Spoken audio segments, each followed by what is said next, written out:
Well, national condemnation grows against Myanmar to take back the Rohingya immigrants. External Affairs Minister Sushma Swaraj called on the Bangladesh Prime Minister Sheikh Hasina, assuring her of India's full support in urging Myanmar to take back Rohingya immigrants.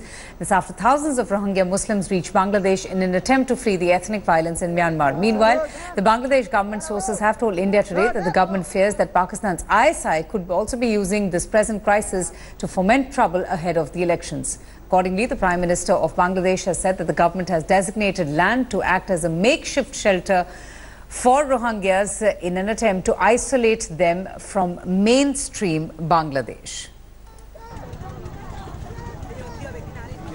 Sudhi Ranjan Sen joins us for more on this. Sudhi, this is the situation, a crisis that is affecting not just Bangladesh but even New Delhi and India as well. So can you just first of all give us a little bit on the kind of assurance and help that has been extended by India to Bangladesh? Well, to begin with, India has already started sending in relief and aid material. Another C-17, that's a heavy transport aircraft, is likely to leave India with relief supplies. Yesterday, we have seen the first of those relief sorties flying into Bangladesh. So that relief is going to continue. But what Bangladesh has told us, or the sense that we are getting from the Minister of External Affairs, is that feeding, so to say, or housing, so to say, the Rohingya refugees is not so much of an issue. They can handle it on their own. But what they need India to do, so to say, is to lean on Myanmar and end this entire crisis. And that is where the assurance has come, or assurance has gone from here, that India will use its leverage with Myanmar. The Prime Minister was there recently. Yes. We are also, quite big economically with Myanmar, whether it's gas or oil. Also in infrastructure, we are talking to Myanmar. We are trying to build roads across Myanmar for interconnectivity between the two countries. So India will use all its leverage to kind of, show some sense or make Myanmar understand that it has to stop this entire, so to say, what has been called by the international community a genocide. So that is the assurance that has gone from India.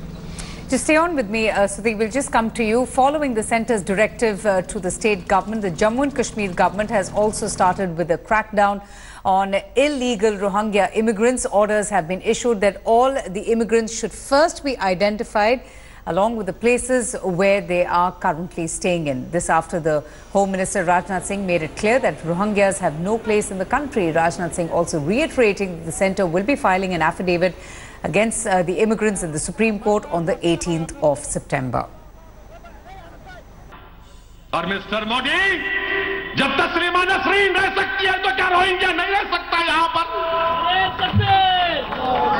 जब तस्लीमा आपकी बहन बन गई तो क्या Rohingya आपका भाई नहीं बन सकता, mister Modi?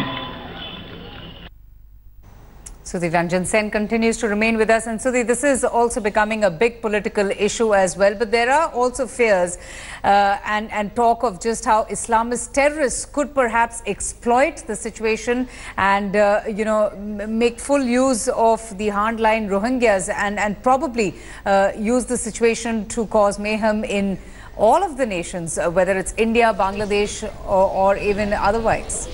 Well, yes, and in the affidavit that the centre is going to give to the Supreme Court, which is hearing this matter, it is very clearly the centre's stand and is that denying asylum to the Rohingya refugees is not a violation of human rights, is not a violation of any fundamental right.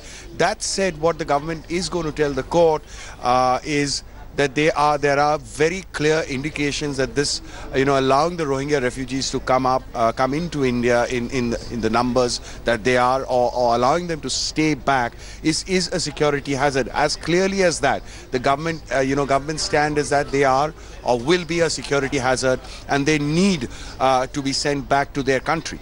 But that is where the catch lies, because Myanmar doesn't accept them. And before you deport them to Myanmar, they will have to be accepted. So that is where the centre is going to face a challenge. Interesting. Sudhi, we leave it at that. Thanks so much for joining us.